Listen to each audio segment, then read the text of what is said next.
What do you find the most challenging, and what are you needing to work on yourself as someone who teaches this and has a lot of practice at it, but obviously you're human and you're not perfect. What are your tendencies that you have to manage, and how do you manage them? Ooh, it is a loaded question, and it really speaks to me. I was telling Tiffany this before we started recording, but so I have a team of 5. One of those people is my husband, who joined the business last year, and he'd led. Not approved by me. Not approved. Well, not approved. I know Tiffany's like, what the heck? And now You can have the most talented, loyal, brilliant thoroughbreds in the entire horse racing world. Strong, fast, loyal, championship level, but without direction, without focused reins, without clear blinders channeling all that power into one lane.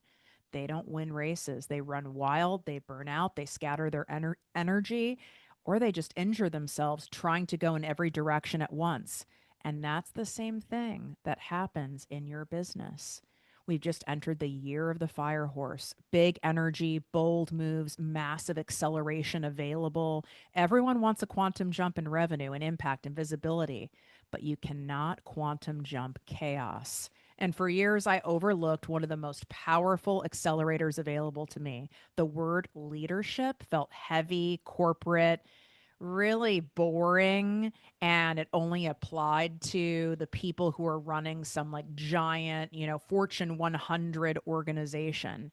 Meanwhile, I was rehiring, re explaining, retraining, firing, frustrated, overextended, wondering why growth felt harder than it should, while I wasn't finding people who seemed to really deliver the best in excellence.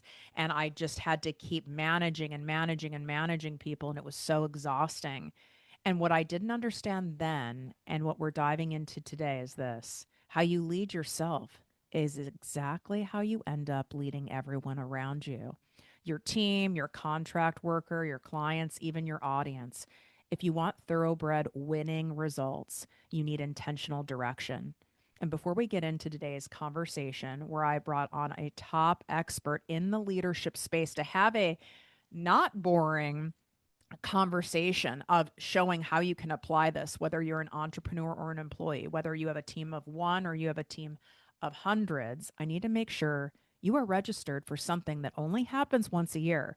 3 days to make bank online. This is my training series where I teach the same frameworks that companies pay me up to $25,000 to teach, but I open it to my community once a year for free. And this year, for the first time, I added VIP ticket levels. So you really want to accelerate the results and get closer proximity to me and have my eyes on your business, I would grab one of those tickets. Those are extremely limited. There's a lot of free spots, but again, this is the only time this will happen in 2026. And if you want to quantum jump your results, you're going to have to focus on really learning and applying income generating activities for that to happen. And I'm going to give you such an insane head start, leg up, or 4 legs up if we're going with this analogy here. It would truly be self sabotage if you don't pause right now and go grab your ticket and share it with the people that you know would really appreciate it and want to cash in on their gift, skills, passions, talents, and experience online. Go to projectmewithtiffany.com/make bank. Swipe up. The direct link is inside of the show notes here on Apple, Spotify, Amazon, all the things. If you are watching me here on YouTube at Project Me TV, it's in the description. And what's so great this year is we are hosting this on a private live YouTube channel. So we're taking Make Bank to another level. See why tens of thousands of people have attended and said it was something that was the best training that they've gotten in years, and they can't believe that I'm not charging thousands and thousands of dollars for it. Okay. So whether you have one assistant or you're growing a team, this conversation we're about to have today is going to shift how you think about success. Let's dive in. What up, my people, my posse, my fellow crazies? It's your host, Tiffany Carter, and this is the show that is going to help you grow your business, your bank account, that big, beautiful brain of yours, your relationships, and everything in between. There's something that I never felt like I was qualified enough to learn, like that I would have had to have been at some certain level in order for it to have been important or mattered. And anytime I heard the term leadership, you've got to learn how to lead people, you've got to go to leadership training. I was like, well, isn't that for like a vice president of a company? I never really understood that it was important. It's almost like stretching at the gym. You know, you need to do it, but you don't really start doing it until you actually like experience the benefits or until you really hurt yourself. So I brought on an incredible author, a fellow podcaster, Ashley Hurd, and she is going to dig in with it and give the real sauce on not just like leading people in a corporate space for my corporate ladies out there and men, but how you even need to lead yourself. And even if you have a team of two, because it wasn't until recently, which is rather shocking given that I've been an entrepreneur for 18 years and I used to lead huge sales teams in corporate. I didn't get leadership training there, and I still didn't pick up one book from Barnes and Noble on leadership.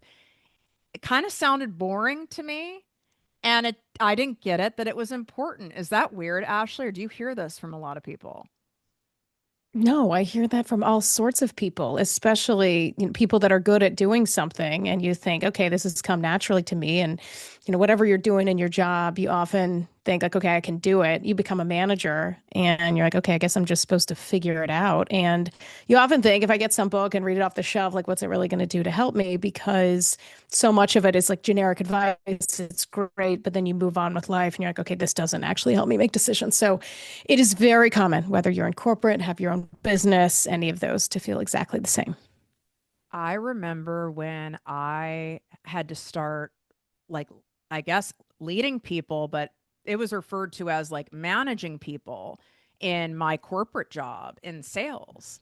And I was like, okay, like what the hell does that mean? And I read some of the stuff you talk about, and then on your content on TikTok, she's at Manager Method on all the things, and everything I'm talking about. Her book, The Manager Method, is all linked. You swipe up in the show notes. You can go into the description on YouTube and as well and get that. Her book just came out on February 10th, so you can get it on Amazon and everything. So when I was given this, my like first like I guess manager role, uh, what does that mean? There was no training, and this was in like multi-billion dollar companies. We were sent to do like bonding things, like a trust fall and a ropes course. I really didn't get it, and I always felt like I was kind of like a fraud. And if they knew, like the people who reported to me knew that I had no idea what the fuck I was doing, I'd be screwed. So then the term I learned this term from TikTok. I started masking. I started like pretending to be what I thought a manager was. Do you see a lot of this happening? Yes, I see this all the time. And I mean, it resonates with me because I've done leadership training and like I talked about this program. I did an international program and I was talking with someone at work about it. I was like, God, that was so great. I'm like, on the third day of it, we did this toast and we all toasted to someone in these small groups and we're all crying to someone that we toasted with and people in our lives. And this friend looked at me and she's like, listen, she's like, okay, I'll tell you that. But she's like, I made a chart of everyone that's gone through that program and what they're doing now. She's like, do you know what they're doing now? I had to look them up on LinkedIn because they've all left. They all realized they got coached right out of their job. They wanted to do something different. And she's like, I love a good toast, but when you're trying to manage your team, how does that toast actually help you do it? And I was like, oh my God. And then I looked at her chart. I was like, God, people really have been coached right out of their job. And I remember thinking I was so lucky to have this, but I didn't have any type of training. And I started like my mom had graduated college late in life. She became a librarian. So I have this like research bent. So I started reading these books. And then I felt super awkward to your point where it is a mask where you're like, okay, like I'm supposed to ask this, but am I supposed to be a completely different person? Because I'm kind of goofy and silly. And so what I see is I say this in the book, I use it as pants. Like I talk about leadership as pants. And the trap that I see a lot of people fall into is becoming a tight jeans leader. What I mean by that is like you're good at a job, you get promoted, and it seems so celebratory. And it's very much like when you get any sort of job and everyone's like, congratulations, like you've won this prize. You're like, oh, that's fantastic. Then you're like, oh shit, I actually gotta work, and this isn't quite the prize I was thinking. But you become a manager, and after you get past like announcing on LinkedIn and everyone all excited for you, you start doing it. And when you don't get training, then you think, okay, well, they told me I got this if they tell you why you got it, but generally it's because you were good at your job. So make everybody like you. The way people often do that is also by literally telling people what to do. Like, I know how to do this well. And you may think, I don't know how to train a new person, how to coach people that aren't performing. And so you're getting really frustrated. You have a short fuse. And so you as a leader to everybody else on your team, you're a manager, you feel like you're trying to put a pair of jeans, non-stretch jeans, straight out of the dryer on. And it's, restrictive and just awful. And you're trying to do this to protect your team and do what you think you've been told to do. It's generally coming from a really good place, but it ends up a disaster. You're exhausted. They're frustrated. They're all side texting and talking about what a cluster this is. And that's the type of leadership a lot of people do absolutely fall into time and time again. Is the tight jeans type leader, is that like a micromanager? Yes, totally. Like, do it this way, do it this way. This is the way. Someone has an idea in the meeting. We've tried that. We've tried that. It's a waste of time. Like shutting people down and telling people what to do. But again, I tend to see that more often, far more often than not, coming from a good place because you're just trying to get to those business results and you're not realizing the actual impact that has on everybody else. This conversation is making you realize you need to show up differently for where you say you want to go in your business and your lifestyle. Pause right now and immediately go register for my once a year, 3 days to make bank online in 2026, because you can't expect better performance from the people you hire if you haven't upgraded your own income generating skills. You certainly can't scale chaos, you can't delegate confusion, and you certainly can't lead growth that you don't know how to create. So for 3 days live, I'm teaching you the exact income generating skills that have driven over $250 million in sales transactions for my business alone. And then you add the thousands and thousands of people I've helped over 89 different industries. This stuff works whether you're starting from scratch or you're many years in. Now, there's a free level that you can get in on. And this year we've added a VIP option if you're serious about accelerating your results. So if you want to stop running in circles and you want to start creating real traction and quantum jump your income this year without losing your dang mind, go grab your seat now. The link is in the show notes. You can swipe up for that, or you can go in the description here on YouTube at ProjectME TV, and it's at projectmewithtiffany.com/make bank. Project Me with Tiffany Carter /make bank. See you there. I was just about to say that because I can slip into that as someone who is a control freak Virgo. And when I have a fear, even in my own business, and I know people listening can relate, like I have an upcoming launch, right? Well, there's a lot of moving parts when it's your own business, as you know, because you have your own, brand now. It's all on you. It's not like, oh, I work for some big company and yeah, I want it to be successful. But if it doesn't, it's like, I'm still paid the same or whatever, right? It's like, that is not, there's a lot more at stake when it's your own thing, especially like when you're a face of the brand too. It's even more vulnerable. And I noticed, I did this last year, I have a whole episode talking about how I got into like ego because the numbers weren't numbering how I thought they should. And I went into tight jeans Tiffany, which is, I don't like this version of myself, but I didn't feel I had a choice. I felt that was the only way. Can you speak to that? Because I think a lot of, especially women, I think we do it. Yes, and then we sometimes will tend to pivot into a totally other version. And I will say, like this, for those that are saying, okay, I'm not in corporate, I'm starting my own business. How does this apply? I mean, it really is on the both, because also when you're in corporate, one of the best things that can happen when you're in corporate is if you figure out somebody else fucked up and you're like, oh, great. Because in that, you're like, well, it's not me. And so it feels so us versus them. Even when they're within the same company and there's like business impact, it is one of the most validating things. We're like, whew, it wasn't me. And I truly see that time and time again in corporate.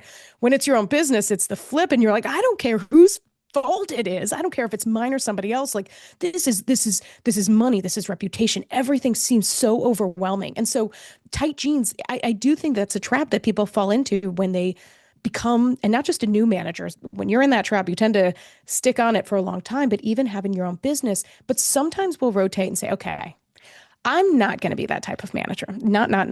I'm going to be like a cool manager. Think about like Mean Girls, Amy Poehler's character. But what that can look like in reality as a manager is I call it oversized sweatpants. And so often you've had a micromanager, or maybe you're listening to this and you're like, okay, I'm going to let my team members, give their ideas. Well, what you can do as a flip is all of a sudden you are this huge oversized sweatpants. I have a daughter who's a freshman in high school, and I drop her off and I see a very visual examples of this every day. These like massive, like about to fall off sweatpants. But it's like where people, you don't have a waistband, meaning you're not giving any direction. And what often, again, this tends to come from a good place. You're trying to give freedom to people. Okay, I'm going to give you room to try things. But sometimes you're so far removed. I may be saying, I'm not going to have one-on-ones. Like, we don't need to be corporate and have that structure. Come find me if you need me. And that's all fine and good, except for when people try to find you and you don't really want to be found because you're busy on something else, or they can't find you and they're trying to save up 17 things. And so what you intend as freedom is they don't know what to do. They're winging it. They're afraid to try anything because they think they can trust you or you can trust them, but they also want to CYA. And so it ends up in this, what again is intended as freedom can be quite the opposite of that because people literally don't know what to do or don't know what you really think about them. It's too loosey goosey. Like there's no guardrails. And would you agree? People want to know, like, not necessarily being in the skinny jeans from 2003, Right. but they want to know, like, this is what means that I'm doing a good job for this client or this person. I mean, I want to know that, like, for any of my, thousands of clients I have, I know for each one, this is their standard and this is what is a good job and makes them happy. Guessing is it is stressful when I think about it that way.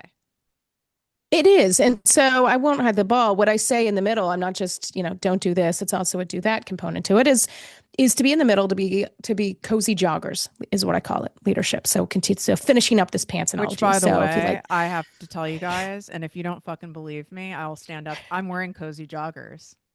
oh, you got some Viore or what do you have? What do you have on Okay, there? okay. I've got some Vioris on. I got Okay. designer cozy joggers. I'm like, okay, That's okay. Maybe fancy. I see I like fancy. this. I like this. I like where we're going with this. Okay, go ahead. Go ahead. Well, and sometimes I probably hear it from men more than women, but I'll hear, okay, cozy, but we got a business to run. I say, okay, but the idea of that is it's structured autonomy is what you're trying to create for your team. So you have a waistband, you tighten it, you loosen it, you do what you need to do. But if you think about this visual and literally think about the fit is people need to know what's expected. So going back to this example of things like one-on-ones, I totally get it for people that are like, I've been in corporate. I want to be the opposite of corporate. But one of the things that can be helpful, and don't think of it as a corporate one-on-one, but think like let's say Tiffany and I work together. Tiffany's my boss. And again, Tiffany's great. She's doing so many things. She has thousands of clients. Okay, I have something. If I don't have a scheduled dedicated time with Tiffany, then I'm going to keep holding on to things often too late because I don't want to bother you. I don't want to, I also don't want to do the wrong thing. So instead, if we have this time, this one-on-one time, you may think of this as, okay, Ashley's going to think of this as corporate. I think this is a time I can get together and I know Tiffany isn't going to have 5 monitors and be glancing at all of them and multitasking with her phone at the side. We're going to focus and we're going to get through things. And she's going to ask me about things. And ideally, in addition to providing this structure, we're going to have a shared document that we actually use, not just have and it's empty, but we actually use back and forth. So you know what we're going to be talking about. I know what we're going to be talking about. We can think about it in between. And that's just one example from those one-on-ones. But this idea of people really crave to know what's expected of them. How am I doing? What do I get to decide on my own? What do I need approval? How do I ask that approval? And those are all super basic things, but no matter what you're doing, you're in corporate, you're starting your business with bringing on one team member, it can make all the difference in the world to create this, the Viore leadership. I'm dead. I love that. His luxury leadership, or shall we say, let's be Yes. honest. By the way, you guys, if you're in the US, there's a great Viore dupe that's currently at Costco. Just saying. It's the same pound. Okay. Oh, I digress. amazing. That's So going to be this is, I know, I wanted to that'll be have the takeaway. takeaways. I'm getting one. That's a That'll great be the takeaway. That takeaway is of this episode. No one will remember fantastic. anything, but I have to go to Costco. They're like $19 too, and it's the same pound. I digress. What I notice where I've fucked myself, and I fucked myself in corporate, I fucked myself in my own business. Thankfully now I feel I do a good job of catching myself, are me assuming, which we know like all the sayings about assuming, but like if you're hiring someone and not someone who's like green, someone who's coming seasoned, that some shit's kind of obvious, right? Some deliverables and ways of behaving or standards, those are obvious. I shouldn't have to fucking state those. And so I'll have other entrepreneurs come to me infuriated about like, I can't believe this is happening on the team, and like they're paid this much and they're giving me this and it's like that. And I used to feel the same way too. Like, how could you possibly think that this ad campaign or whatever, this email sequence you're giving me is like gonna be okay with me? Like, this is like C-level work. Well, talk about that. Like, help us understand that, because some of it is a fair to have the assumption that you have enough experience. Isn't, don't you have like a standard, or do we have to fucking state everything? It is the fine balance. Again, you say I did not, or I didn't, I did not say tight jeans. Stating everything really is that. But often what people do is not state anything. Or you assume, okay, this person's coming in, they have all the experience, run with it. And again, why that is oversized sweatpants is because you're telling them, I have this trust in you. So then all of a sudden you come in and you don't like something they're doing. They're pissed. They're thinking, they're questioning everything. That one moment when you've said, I trust you, and then you're like, well, but not on that in the first instance, which frequently can happen, especially when you're an entrepreneur bringing on someone's season and it's a huge decision for you. Again, like corporate hiring feels totally different. Like it's important and you want it to work out well, but also it's not your money necessarily. Like it's generally not. And so it just feels completely different when it is. And so it's almost like you mistrust people until they prove their trust. I But feel flips that it, way. I feel jaded. yeah. Like, I'm jaded. I'm the first to admit it, because I've been screwed in every which unpleasant way. I've had employees steal from me. I've had people lie. I've had people steal my entire program. And I mean, I could go on and on, even with all the documents and the legal team and all of that. And so, kind of like what can happen in personal relationships, right? Like, I have to do my best to not bring that baggage in, because that's not fair to someone new. But I do think a lot of people, corporate or not, right? It's like, if you've had some bad eggs, it can make you be operate out of someone you're not, can't it? Yeah, I call it managing to the least common denominator. You have an experience. I mean, it's like I worked in legal and HR. Obviously, two of the least Oh, so popular you were functions, maybe you the were two that is. person. You were that person. Well, but like what I saw would happen was like something would happen. Like one employee would do something like spend too much, let's say on a trip or something like that. Then people, okay, well, we need a policy on this, a very specific, policy on this. I say, okay, I write this policy. It's going to spend, what you're not going to solve anything because nobody else would possibly do this. This is just a complete, idiotic decision that hopefully this person will learn from, but it doesn't necessarily matter to us because they don't work here anymore. But most people wouldn't. If we write this very specific policy, you're going to take up so much time because everyone's going to look. I'm going to send out some email like, hey, look at this new policy.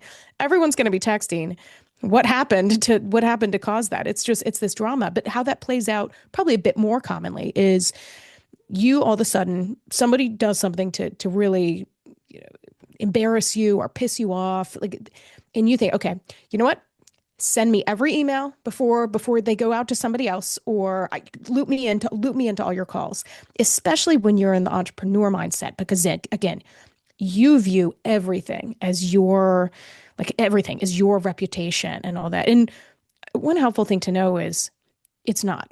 Like it really isn't. People do not expect what you believe they expect of you, of absolute perfection. And at times, people like to see a bit of that human approach. And so, like let's say Tiffany has let's say okay, again, we're really going with this. So let's say I'm your new assistant and I've done something and I completely misspelled the name of one of your clients. And you are okay. And you email that person and say, I'm so sorry. This new assistant is a complete idiot. I'm going to get rid of her, and you're bad mouthing. And that feels kind of good because you're pointing the blame on me. And it was my fault. I should have known better. I should have paid attention to that. But you're feeling good about that because you're laying the blame again to that client.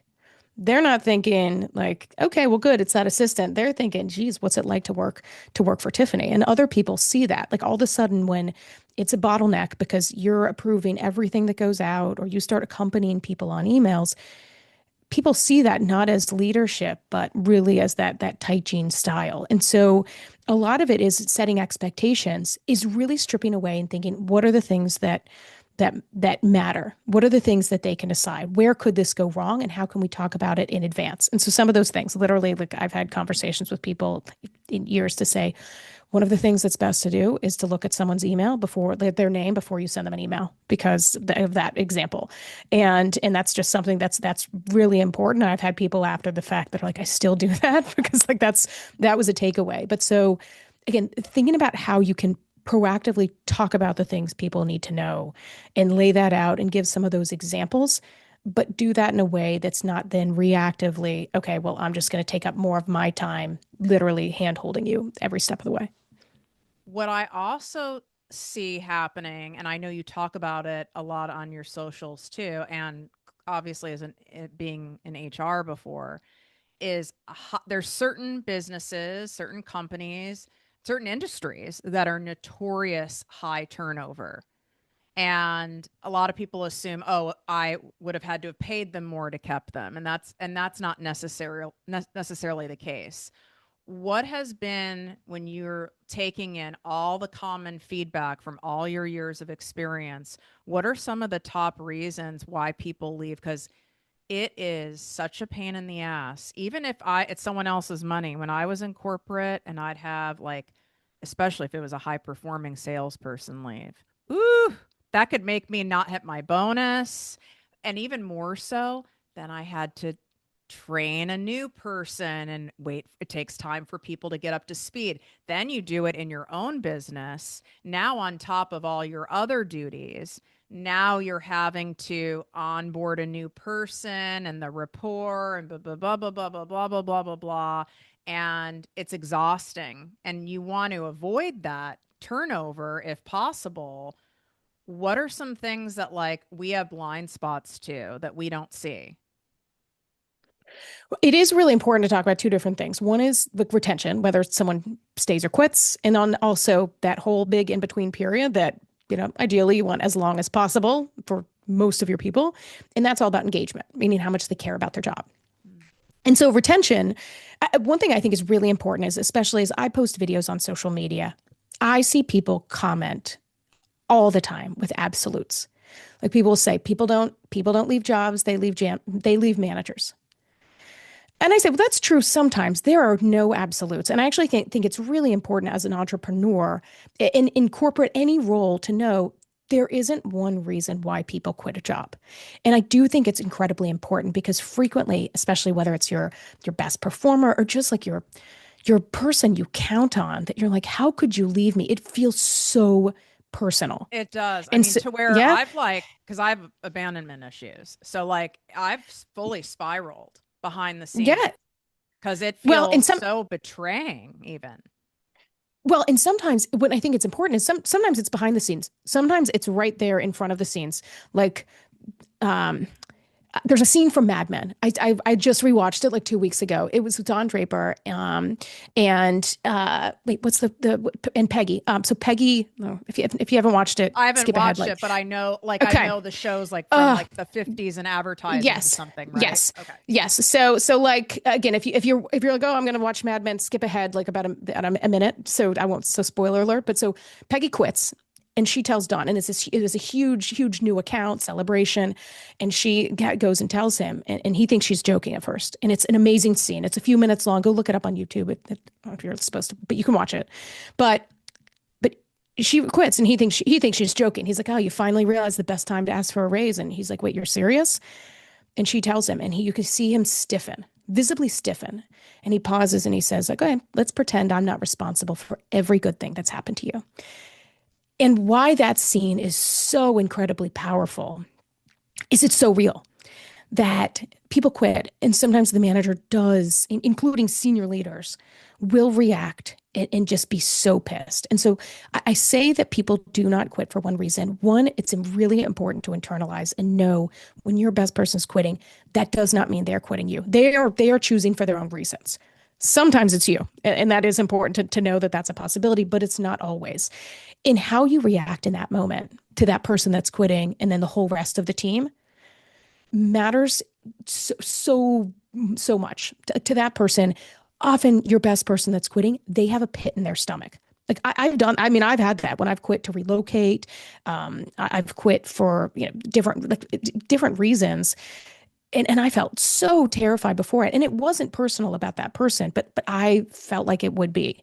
And so just knowing how you react in that moment, pause to consider it, but also know there are different things. Like sometimes it's relocation. Sometimes it is money there's going elsewhere. So one of the things I think is really important is people do talk all the time about exit interviews, is to think for your team members about stay interviews. And this is, as I talked about one-on-one, this is not every week to talk to your team members and say, okay, this week, what would it take for someone to get you to quit? Like that conversation would get pretty old, and they would probably be afraid that you're like trying to gaslight them into quitting within like 2 or 3 weeks. But it is like periodically to say to your team members, however you talk, but is to say, like, you are so valuable and the things that you do are XYZ. And to really think about compensation, doing what you can behind the scenes to match up compensation and think, that's something that, hopefully you can control. Sometimes someone just gets the deal of a lifetime, but thinking about that, but also just asking them, what would it look like for someone, for you to quit and or for you to want to stay? What makes you choose to be here and stay?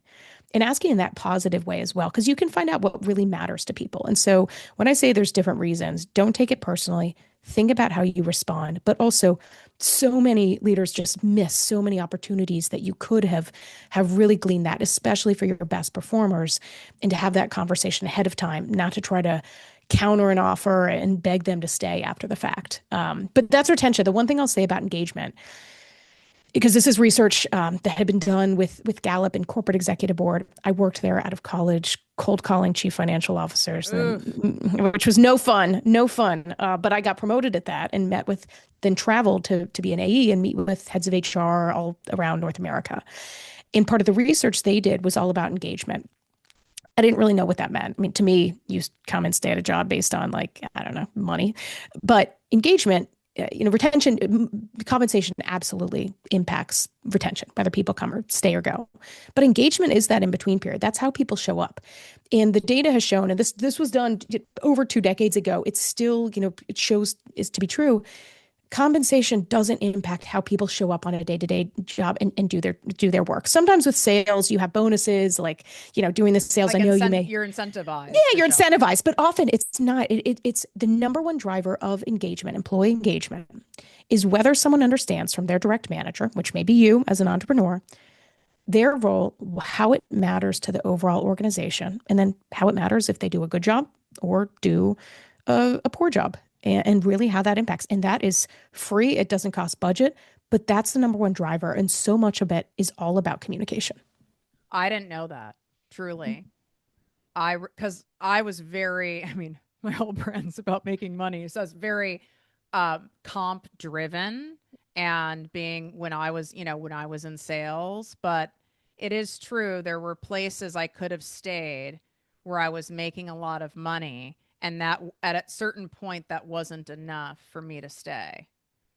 Yeah, I mean, I mean, when I started in sales 20 plus years ago, I took that job. It was in DC. Grew up in Kentucky. I took this job. I was supposed to live with my friends in Charleston. with my three girlfriends. We couldn't find a 4-bedroom apartment, and I was offered $30,000 a year in benefits in DC. I thought I would be rich. Shockingly, I was not making that amount of money in DC even 2 decades ago. But what I did not realize was how much you can make in sales if you stick with it for a long time. And so I didn't realize that. Maybe I would have changed careers instead of going to law school. But I know AEs now that have been at it for a long time. So they're really experienced. They're not some 22-year-old Gen Z, everyone's soft. These are people with families well into their careers. And I've heard them say, I had a huge deal and I got jack shit from my boss. Like nothing.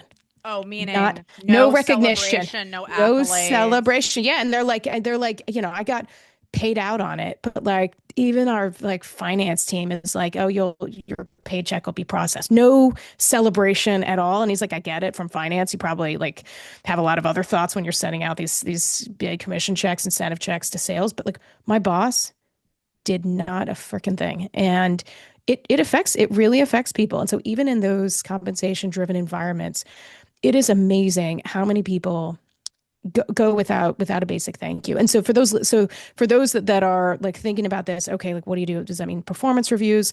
So the one additional piece of data I'll give is if you're looking to really boost your performance and have people really care about their job, um, pretty recent Gallup research just from about 2 years ago said, if you have like an annual review and basically you reserve feedback for annual reviews, if you do that, but instead you start giving people feedback like daily if you're working with them or just at least regularly, they are 3.6 times more to say that they're strongly motivated to do a good job.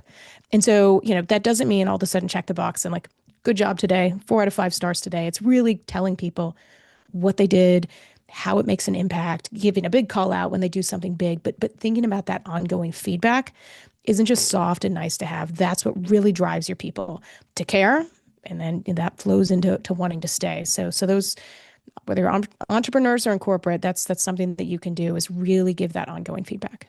What are some red flags that we can look out for when, well, there's two sides I want to cover. Let's first go with someone who already works with you, whether it's a contractor that you have on your team, employee, whatever. What are some red flags that aren't like the obvious ones that maybe this person isn't happy, or we got into the oversized sweatpants territory and we need to pull ourselves back to jogger land? I mean, some are, like the lack of communication, which sometimes you just don't pause to think about that. Are they communicating back? Because a trap that you can fall into often is you're so focused on one-way communication. I'm going to communicate things. I'm going to communicate things to them. I'm going to talk about myself. I'm going to talk about things that interest me. And you may think about that one-way communication. And so when you pause and ask them questions about things like, super short answers, not getting back on things like that lack of communication can really show it. But another one is, what are they doing beyond like literally the bare minimum? Like, and if they do that, are they like couching it in this apology aspect? Like I realize, we have a team of 5. So I have a client success coordinator, Lauren. She's amazing. I actually, so I worked with her when I worked with a coach. Lauren was the client success coordinator, virtual assistant for this coach. And so when I started my business, it was just me. And I was talking to a head of HR. This was like literally 4 years ago, 3.5 years ago. And this HR person said, okay, if you were, could your assistant reach out and set something up? I thought, oh shit, I don't know. She thinks I have an assistant. Like, that's great. She thinks I have an assistant. Then I was like, oh no, she's gonna like it's just me. And so I wrote an email and I wrote it as Lauren because I'm like, I'm gonna manifest having an assistant. Like, I'm like, I don't even know like at what level. Like, do you need an assistant? I was like, I'm just gonna send this as Lauren. I mean, really funny enough, like Lauren ended up being the third person I brought on to the business. That same Lauren, You because really she's did fractional. manifest I Lauren. did. I did manifest Lauren. I met Lauren. So this week I met her for the first time. She came in for the book launch across the country. And so I still laugh and I'm like, oh my God, I still remember being fake Lauren. But Lauren is awesome. But she one day had slacked and said, oh, because she has access to my inbox. And so it was an email about something. She's like, listen, I'm sorry if I'm overstepping, but I don't think, I think it was like a speaking type event. And she's like, I don't think that this is really the right event. I'm totally sorry if I shouldn't like be looking into this or spending my time on this. Like she totally couched it in these just things. And she's like, this is one way you may approach this just to get some more information. And I looked into it again. Like I won't do this again if this is something I shouldn't do. And I was like, first of all, I read this thing and we ended up on our next call too. And I had said this in the moment. I was like, please don't ever apologize for trying something. I'm like, I never want you to feel like you have to apologize. I don't want you like, working around the clock because you're thinking these ideas and I'm expecting you to do things and, just working like crazy. But I want to make sure that I'm also creating an environment where you feel like you can do things and you can, whether it's making decisions or having the recommendation, like take the recommendation and strip out the I'm sorry if I shouldn't do this. And if I ever disagree, if I'm like, oh no, like sometimes it may have context, like, oh, I know that person, so like I'll agree or XYZ. Like I'll tell you why I don't. But you and I are on equal footing as far as you have an expertise in things and a level of care. I have, level of expertise in what I do, but we are on equal footing and you never need to apologize for bringing something up. And so for me, that was a lesson that I do think you can see at times of when people aren't trying to do something new or they do apologize. It is important to set expectations and sometimes give that reminder that everyone has a voice and contributes, even if, we do different things or, I may, have a bit more involvement in this business having started it from the get-go. I mean, listen, I would take someone any day, all day, who's even doing that. The shit that really lights me up is, and you probably have a term for it because it seems like you have these fun terms for everything. And you mentioned it. They are only doing exactly what you tell them to do and not one fucking thing more. And even if they're not even looking to see if something could be made better, even if that directive has been given and there's just not one thing more, do you feel that is kind of like there's a red flag going on? Is this a quiet quitting? I see this a lot. I hear this a lot. Truly, like from clients who are in the corporate world, but a lot of entrepreneurs with like their VAs or they hire a tech person or whatever, and the person's amazing in the beginning. And then they go into, well, they use the excuse of, well, why didn't I get this? Like it was, I needed to have this by the state. Oh, well, I was confused. Well, they never said they were confused. They never asked, or, oh, you didn't tell me to do that. Well, spell checking and grammar checking is like kind of goes with making sure the email looks nice. What is going on there? Because it really is that common. Yeah, well, especially when someone starts and then all of a sudden is like the quality and the things, then the defensiveness comes back because sometimes you may see this, and especially as you start to hire, and like I say, if you have a mistrust or things like that, or you have someone new on your team, there are definitely people who are neurodivergent. And so I've had one of the things I get is messages, from people at all spectrums, and I mean spectrum, like autism spectrum, I mean all like perspectives of managers, employees, and things like that. And I always say, I can't give individual advice on social media, but I get things from people that will say, I don't know what to do with my manager because like I have autism and I take things very literally. And I got dinged on my review for not going above and beyond.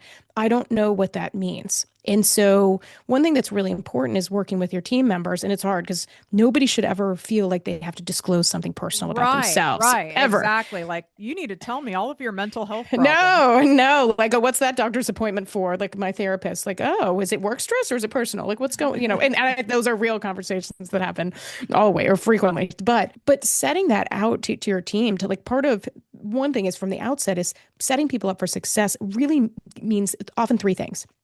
Telling people what's expected, what's allowed, like, okay, where can they have some ideas and discretion and also what's possible. And that's something that often they can define a lot. And it's saying things like that, like, what are the things I care about? So if someone's an assistant, for example, they're writing emails, they're communicating. Again, these are basic levels. So what I'd ask is everything you pause before you send it out, look at it from the perspective of the person I'm sending it to. Again, the thing I said earlier about spelling people's names right, because it is something that you could lose a huge deal over just with that, but also the spelling, like things like that, like explain that. But that's something at the outset. And so if you then see that slipping during someone's, working for you, that's when it's really important to talk about it as early as possible. And there's all sorts of reasons we don't want to do that. Like, okay, I'm really busy. Like they've performed well in the past. They will bounce back themselves. And then they don't. So you're like, okay, well now it's been 2 weeks. So that's weird if I bring it up now. And so in the book, I do talk about this. So those that are like, look, okay, what are some talking points for this? And I'll give you some now. But really, it is to have a conversation and say the first outside of it, like incident that you notice of it is, can we just say, like, I noticed this. And it surprised me because you have such a level of care. And again, while we all have make mistakes and things like that, it's important to know it's a when we make a mistake, not if we do. That's something that really matters. And so, if it's an email, like print it out before you send it, or a lot of people don't have a printer, step away and come back to it. That can be something that's helpful to really cut that out in the future. What other things tend to work well for you? And if it's been a couple weeks and all of a sudden they're doing these things more, like making these mistakes and they're getting defensive, one of the things you can say to head it off is, I noticed this and I wish I'd had this conversation 2 weeks ago. I didn't, because candidly, I didn't know how to say it because you've performed so well, or this is what I've seen in the past. But I'd rather talk about it now than just let it go. And also, I'm coming from a perspective, not to come down on you, but to really get your perspective as well. Sometimes you will find out people have other things going on in their life, and that's can be a hard balance for how do you balance work and life. But often I found that type of conversation where you call their attention to it. It is amazing how many times people don't realize that they're slipping up so much Oh, or how they're really? coming across. I truly Interesting. do. Because I truly I'm do. like hyper self-aware, and I don't claim I can see all my stuff, hence why I have a therapist, a psychiatrist, and two coaches. So I don't pretend I can't see it. So I have my own guardrails, but I also know I'm unique in that that's not typical. But it's interesting you say that really surprises me because it's like, well, how could they not fucking notice? This is terrible work. Well, one thing I had a colleague that said this, and I was like, oh, this is a good line. I mean, she would say like senior leaders would call and say, why would this person do this? And she would say, sometimes it's a matter of that's where you are, and they are where they are. And that's okay, fair enough. And in the follow-up to that I often give now is it's not always an issue of, they don't care or they're out to get you, because that's what you think is they're out to destroy my business. Because I can go there quickly because of being burned before. It's totally like a protective mechanism. I don't say it, but I'm right. like, I'm thinking it, believe me. I don't want to But be. it's no, and of course, but it is. Again, it's a defense mechanism. And just like I talked about the tight jeans, oversized sweatpants coming from a good place, when you're coming down on someone like that and assuming the worst, sometimes it's a good place from yourself because you're trying to protect your own business, your own reputation, and your energy and everything about that. But this framework I talk about in the book is pause, consider, act, to use in any situation at work. And you can, other people say you can use it in life. I say, okay, I am not a life coach. I will be absolutely clear about that. But pause, consider, act sometimes is putting yourself in the other person's shoes, not taking on everything for them, but literally realizing they may have a perspective you don't know. And to think back sometime, like if you made a mistake, for example, you may have known you made a mistake and you're beating yourself up about it. So when you tell, especially when you're a high performer, you tell your boss about it. You have had that level of stress, just like I talked about people quitting. So you've done all the like work. You come up with a 26-point plan of how I'm never going to have a typo again. One of the best things a leader can say in that is literally just like recognizing you have already put yourself through the ringer. I trust you. Just know, I know that you're human and it's important to not have things like this mistakes, but I've made mistakes. You have. I am here to hear your good ideas. And also when you have something, I don't want you beating yourself up more than it takes the time it takes to fix it. And that's a line you can say to those people that you can tell they deeply care. If you don't know and someone doesn't realize it, sometimes it literally is considering, okay, what is their perspective? And no one's going to care about your business when it's your business like you are. But it's important to know that that's okay. That really is okay, because if you're in corporate, and I've heard this from people I know that are like, oh my God, my direct report does want my job, and so they're like going over my head constantly. They care more than I do almost. Is that can be tricky, but it's also important to have people in your business that are going to do what you need them to do. And they also have a life outside of work and they think differently than you do. And that's totally okay. And that's something that can really help in your business because when you can create an environment that allows them to do that and gets the best of their work, but you're not expecting them to consistently be burning the midnight oil or doing things. And you realize like you need some consistency in that area. That can be one of the best things, even if it's really hard to understand that perspective as a leader. And so pause, consider, act. And in the book, I talk about it is often to think about what would I want to have happen to me in this situation, or what do I not know, or how would I want a loved one treated, and then to act accordingly. What gets tricky for myself and a lot of people in my audience, a lot of us are trauma survivors, we're overgivers, we're recovering people pleasers, and I have made a lot of in the past excuses for people, allowances, giving too much grace. And I don't know if that goes in the oversized like sweatpants category where like too empathetic and then it's either not appreciated, it's taken advantage of, and there's a lot of that goes on. What's going on there? I know it's like a pendulum. You don't want to go like, okay, we're doing the skin tight jeans micromanager to oversize, and that is truly what I used to. I'd vacillate Yeah. You'd between be the like, between the two, totally, you and then go I'd be nuts. resentful as hell. Like I gave bonuses, I gave accolades, I helped your brother out with blah blah blah blah blah, and then the person didn't give a shit and still screwed me and left me high and dry. And then it Yeah. makes me like it builds this resentment that where are all the good people to hire? I mean, I know you've heard all this from people Yeah. before. I have. I know. I have, and I think it's really common to go between the two again, especially when it's your brand, your business. It feels like so much behind it because it candidly is. But where I think sometimes people can, especially when you're talking about your team members and their employment or contractor, like their livelihood, where I think people can fall into traps is someone does something wrong and you think, I got to get him out, got to get him out, got to get him out. I would hear this as a lawyer in HR, like especially lawyer, get the paperwork. I've never heard of this Start person. And so, documenting immediately. yeah, or just get him out. Give me this paper. Oh my God, I've never heard of this person. Why? We don't need to create more work for you and me. Then all of a sudden we're in a lawsuit and giving depositions when this person had no idea. And so things that happen to people's employment or engagement, again, I'll say that for like the contractor perspective, shouldn't be a surprise.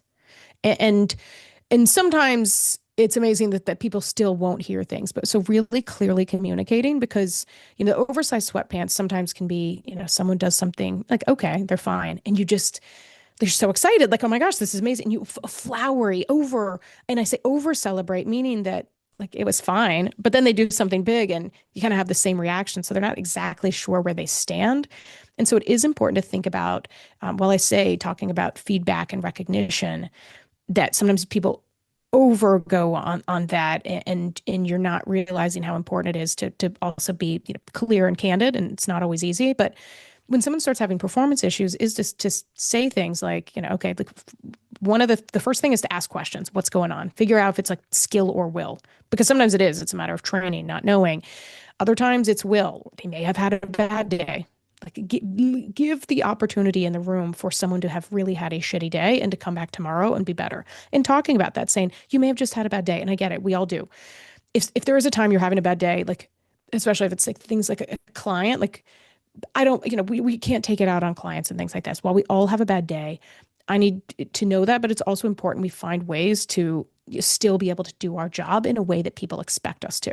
So that we can talk about what that looks like, but ultimately, as you go down the line, giving people kind of some flags of if someone's really not doing well, you're saying like I want to have a real candid conversation now because I don't want to have a harder one down the road about what's expected. And I want us to get on the same page and work together productively. And these are the things that have gone well, but these are the things that aren't, and this isn't what I'd expect.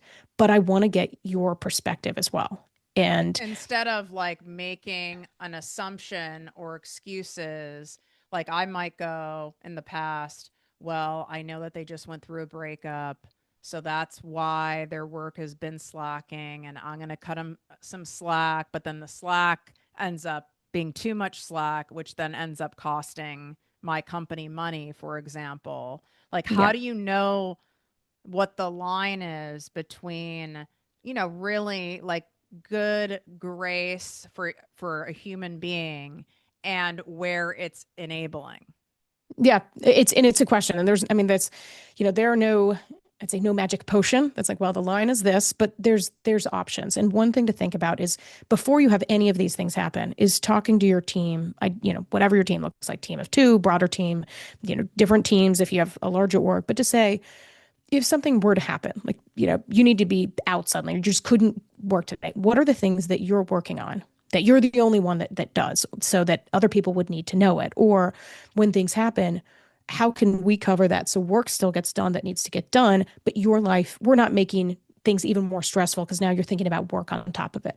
And not saying, like, let's say, for example, you got very sick or you had a loss, like literally just saying if you had to be out unexpectedly. That's an exercise I've seen work tremendously because it gets people think about coverage and things like that. And that's one where people really do have, like, you know, loss. It's often, as leaders, you don't, you know, remember what that's like on the other side of it until you go through it personally. But when you can show that level of grace and say, okay, I know what these are the systems we have in place, but talking candidly to say, like, if someone, like I said, going through a breakup, or someone had gone through a tough divorce or something, but like 7 months later, that is still the topic every time people have a conversation. I do think ahead of that, it's time to say, show that those levels of support and say, like, this is very obviously incredibly challenging. My job is to figure out, I'm not going to say, like, just focus on the work because I know you have a life, but it's important that we also be able to get our job done in the way that we can. And sometimes we don't realize how much it's overtaken everything we're talking about until then. So I'm here to support you, but also, give you a perspective of how it's landing, and some more things that you can say to that. But it is a blend of not just letting things slide. I think it's incredibly important to be able to have clear conversation with people. And that's where the act comes in: pause, consider, act. Yeah, it comes back to don't assume, communicate, and don't avoid, Yeah. because this a lot of these conversations aren't fun. It's exhausting, and I have gone into avoidant behavior, or I kind of like delayed, like, I'll do it next week. This week is busy, or after the national sales meeting, I'll do it, or Right. after this launch, I'll do it. But then there's some other story I come up with, after that period is over.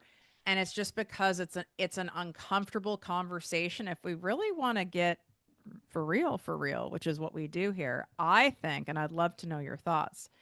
I think that a lot of bosses end up not bringing stuff up because they fear of what the response is going to be, right? Yeah. I'm not happy here. I'm quitting, or I want more money, or I want this. And so they avoid it for that reason. Completely. I mean, it's another is, I don't, they cry. They cry. I don't want them to cry. I don't know how to handle that. So I'm not going to have the conversation at all. And so some of it's thinking about taking your discomfort out of it and literally thinking about yourself on the other side. Like, someone's not performing. Okay.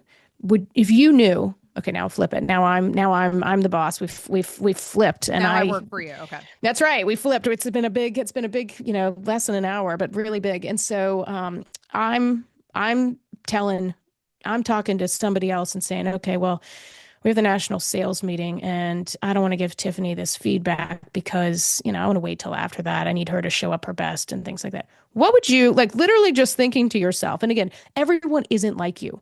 And so that's an important consideration to think, okay, what if someone's new? What if someone think, but even just from that human instinct, some of the best talking points you can find is by doing that pause, consider, act, and thinking, but how would I want someone to have the conversation with me? Because you're probably going to say, I wouldn't want someone just to hold my boss to hold off on this because we have a stupid meet because I'm going to Vegas, for that, and then to come back and have it, like, that's absolutely ridiculous. Okay, so how would you want to have that conversation? I'd probably want them to tell me what's happening. If it's a numbers thing, we probably both know about it. I'd rather we have a conversation about it. That tends to be pretty evident. But what if it's otherwise? You didn't like how I gave a presentation or something squishier.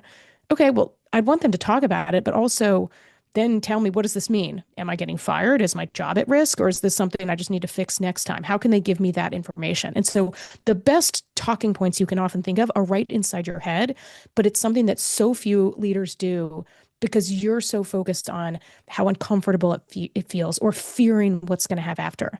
And, you can decision tree out yourself for a little bit. Like, okay, what if I'm saying what I think someone want to hear and then they start crying otherwise? Well, that can happen. And, I have some talking points for what to do in situations like that. But that is my biggest tip I have for people in leadership is what people do not do enough is literally to consider how would I want someone to approach me with that. Final question for you, which is usually my most loaded question or very bizarre question. What do you find the most challenging and what are you needing to work on yourself as someone who teaches this and has a lot of practice at it, but obviously you're human and you're not perfect. What are your tendencies that you have to manage and how do you manage them? Ooh, it is a loaded question. And it really speaks to me. I was telling Tiffany this before we started recording, but so I have a team of five. One of those people is my husband who joined the business last year and he'd led Not approved by me. Go ahead. well, not approved. I know Tiffany's like, what the heck? And now, man, we'll just put him at the top of the org chart. We're going to mess up the reporting structure. We actually worked together out of college. And we met when we were Wow. 20, 22, 22, but he'd led customer success for a large tech company and our business had grown. He's now doing it. He's leading client strategy. For me, I've had a really hard time letting go of control of from especially as I wrote the book, getting on podcasts, promoting it, You're do the these things. face. I'm the face, and a business cannot be a face. And our business isn't just me going out and speaking. Our business is a leadership development platform with all sorts of scalable resources that often I am not going and speaking. We enable HR teams to roll this out themselves. That's the whole secret sauce behind a business. You probably wouldn't know that because all you see is me doing role plays on social media, and so I've struggled to self promote from the business or promote the business. I much more prefer to inform than to promote. We, especially as a family business, it's incredibly important that our growth, keep up and I'm doing things to talk about the business. But it's been really hard for me. And like with writing the book, doing all the promotion of the book, I have not been in the business like I had been. And I really struggled with that. Like literally like a new client organization came aboard. And for the first time, not only could I not tell like what's going on with the business, I didn't have the conversations that I have with so many of our HR directors I work with, where I'm texting them of like their daughter's getting married, like literally their daughter's getting married. We're swapping perimenopause like, tips and things like that. But that's not a scalable business. It's important for me, and I love those relationships, but I can't prioritize that to the sake of having a business that scales because ultimately the people I work with, they don't need me to be their friend. It's great, but what they need is for me to have an impact on their business. It consistently, every day, I'm struggling with not getting involved in like changing something on the website. Other people can do that. That's why I have a team. And so for me, the pause, consider, act is remembering this is a business. And ultimately, my value is the impact I have on the business. And I try to be really friendly and all that in my approach, but I need to think about the value I'm going to bring to make someone's life easier and their work. Any, great, like, things like banter and things like that we have personally are all icing on the cake. And it's much more enjoyable than, the kind of transactional things, certainly, or the quite opposite I had as a lawyer with opposing counsel. For me, it really is focusing on the business and not just making it, all personal. Interesting. How is it with working with the hubs? Because it's not for everyone and it has its own challenges. I mean, and a lot of people glorify it on social media, Yeah. right? Like the power couple and I'm not saying there isn't, some of that. And then you have built in, so to speak, sweat equity. It's someone that you trust that has Yeah. just as much skin in the game as you. So someone like me who doesn't have that, I used to be very envious of people like you who had like the hubs, and now you have another person that, you're not, it's not just, hiring an employee. This is someone who's in it with you, and it looks like it would be so much easier. But I have since learned there's a lot of Yeah. challenges with it. I will say, I'm very prolific on social media and mostly on my videos, but sometimes I get a glimpse, and I feel the same way about people at times. Like, what, like we get on this call, Tiffany's in this beautiful, like LA, oh, like this beautiful location. I'm like, oh, that must be amazing. I am sure the realities of your life are exactly the same as if you were in like a, 8x8 little like enclosed, not the view. The view does not make your life I mean, like it really easier. fucking helps, though. I It gotta does. Well, tell you. that's true. Okay, you're not helping me any, Tiffany. So I'll be on my way soon. I'll be there quickly at LAX. But the second that you feel envious about anybody else, you don't know the realities of what that looks like. And I mean, I can say I am thrilled that we have done it. If we hadn't, we would have stopped long before then. But what's really helped is one. Again, my husband Dan has known me since we were 22 years old, and he has been there with me through thick and thin, and he appreciates and loves, but from a business perspective, supports me being me. And so, like, I did a stand-up comedy class for women. I started posting these, TikToks. He would come in, and I would do like things where I would dress up as like tech bros or things like that. I mean, I would have like hats and shirts all over the You're floor, like and in he would get, costume. yeah, literally. I literally have a He's like, costume let's closet. role play, Right. babe. Yeah, yeah. He's like, but he looks and he's like, oh, are you filming? Like he is proud of what I do in a way that I think a lot of partners and spouses would see it as a side hobby or distraction or just weird. And so he's always allowed me to be me in that aspect. And the business front, he brings a level of strategy in a way that I don't have the brain like he does. And so it is a bit of push and pull where like I'll say, like, okay, well, that's corporate. That sounds like corporate speak. And he's like, well, just because you think that doesn't make it true. And I'm like, okay, well, let me think about that objectively. But we are very yin and yang, very, very much. And it complements itself very well. If we weren't, I think it would be very, very difficult. And there's all sorts of pressures it brings. I mean, we pay for our own health insurance. That's right off the bat here in the US, a big cost, especially because we have two kids. But for me, it means so much more. It means a lot for our kids to see what we're building. At the book launch the other night, just seeing them, it has brought more meaning than anything else. But seeing him, he's the reason our business has transformed, not me. It would be my business would be not that different than it was a year ago if he hadn't joined. He's transformed the business, and so that I'm grateful for. But no, I still this sometimes thinks it's corporate speak, and he disagrees. And I mean, how couldn't there be challenges, even if it wasn't your husband, but you had a right hand employee? Like, it's a Yeah, relationship. So you guys, like, we can't be delusional. I don't care right. who it is. It could be your sister, it could be your partner. It could be a stranger you hired, someone who's worked with you 10 years. It's still a human. You're going to have relationship issues. You're going to let each other down. It's a Yeah. matter of actually learning how the fuck to handle it, which now you can't say you don't know what to do because you can go read the manager method. Hey, look at that. So, and I imagine that because of how refreshing this conversation is, I'm sure your book is written in the same language where well, now we know it's not going to be corporate speak. It's not. I Because say we it's know not. that gives you a rash. That's right. So if you don't want a corporate speak leadership book, it sounds like this is for you.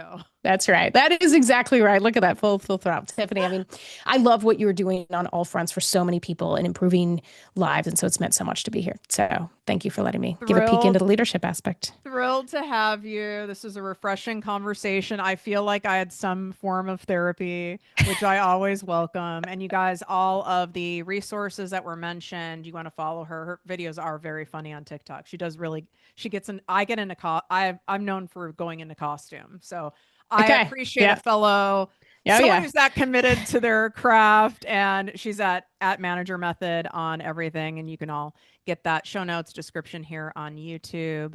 Thank you so much for being candid and being fun, talking about like kind of like a not fun topic. I know It's it refreshing. is. I try So to. I know it doesn't have to be miserable. I promise. And we can all use work, including me. So thank you. thank you. Bye. Bye.